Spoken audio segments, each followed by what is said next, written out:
Damien qui me demandait des informations par rapport aux doubles particules. C'est vrai qu'en japonais, quand on est au niveau débutant, on apprend déjà les particules toutes seules, donc la particule wa, la particule ga, la particule ni, etc.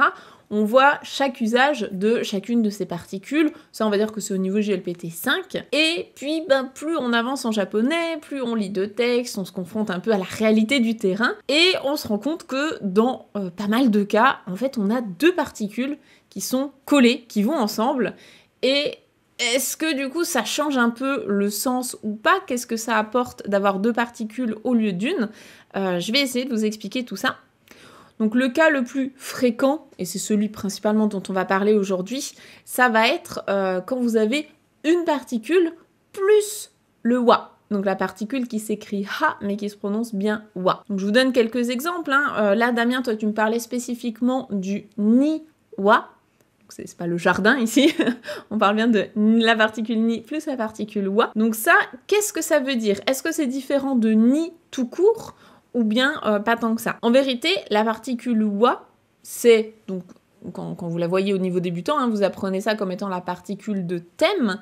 La particule de thème, ça sert à mettre quelque chose en avant, à donner des informations sur ce thème dans la phrase.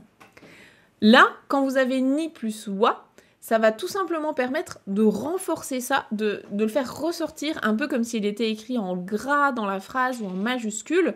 Ça permet de dire, là, dans ce lieu-là, donc si ni est utilisé en tant que particule de lieu, dans ce lieu-là, il y a ça ou il n'y a pas ça. Ça permet en fait d'insister plus sur ce qu'il y a avant votre particule. Donc ça va fonctionner, on va surtout voir ni-wa, on va voir aussi de-wa. On va pouvoir croiser aussi peut-être e-wa, donc la particule he pour la direction e-wa, to-wa, voilà, il y en a quand même pas mal, sachant que les plus courantes, je pense que celles que vous allez le plus croiser, c'est ni-wa et de-wa. La particule wa, elle a aussi comme utilisation un peu implicite, ou pas, des fois ça peut être plus explicite, le fait de faire des comparaisons. Donc typiquement, ça va vraiment bien fonctionner quand vous dites, je dis n'importe quoi, quelque chose vous discutez avec votre ami japonais et il vous dit que au Japon, il y a des karaokés un peu partout, ce qui est vrai, on en croise vraiment un peu à peu près à chaque coin de rue, les karaokés ou même les combini, les combini qu'on connaît, donc les petites supérettes qui sont ouvertes 24 heures sur 24. Si vous lui dites qu'en France, il n'y en a pas, donc en France, il n'y a pas de karaoké comme on l'entend au Japon, et il n'y a pas non plus de combini comme ça, c'est un concept qu'on n'a pas trop chez nous. Et bien là, vous pouvez justement insister en disant « Furansu ni wa nai ». Furansu ni wa nai. En France, en ce qui concerne la France, il n'y en a pas. Donc là, vous comparez implicitement le Japon avec la France, en disant donc au Japon, il y en a, mais « Furansu ni wa nai ». Pour ce qui est de la France, il n'y en a pas. Donc là, si vous mettiez juste furansu ni, je sais pas, kombini ga nai, kombini ga arimasen. Donc en France, il n'y a pas de kombini, c'est purement de la description, enfin c'est purement factuel.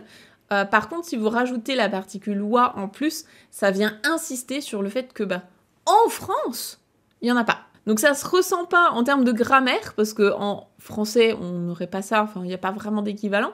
Mais à l'oral, peut-être qu'on insisterait plus justement sur « Ah, mais en France, il n'y en a pas !» C'est un peu ça, c'est le fait d'insister là-dessus. Je vous donne un deuxième exemple, peut-être cette fois avec une autre particule. On peut prendre « to », donc rencontrer quelqu'un, quelqu'un « to aimasu », donc quand on se rencontre tous les deux. Imaginez, vous allez au Japon et puis vous avez prévu de rencontrer plusieurs de vos amis japonais. Sauf qu'au final, il y en a un au dernier moment qui ne peut pas être là, il n'est pas dispo, donc vous n'avez pas pu le rencontrer. Là, vous pourriez dire « Kare to awanakatta ». Donc, avec lui, j'ai pas pu le rencontrer, lui.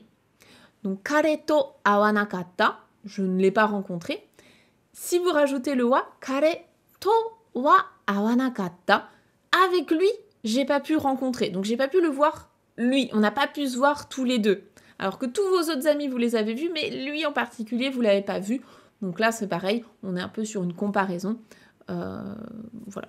Ce gars-là, on l'a pas vu, les autres, on les a vus. Donc j'espère que c'est un petit peu plus clair. En tout cas, vraiment, ce qu'il faut retenir dans les grandes lignes, c'est que le wa ne va pas rajouter de sens. Vraiment, ça va pas changer toute la phrase, ça va juste insister un petit peu plus sur ce qu'il y avait avant, donc la particule, et ce à quoi réfère la première particule. Voilà, j'espère que c'est un petit peu plus clair pour vous. Vous pourrez également peut-être me donner des phrases exemples, hein, si vous en croisez comme ça au quotidien. Vous pourrez me dire, tiens, j'ai vu cette phrase-là avec une double particule, je comprends un petit peu mieux ce que ça veut dire.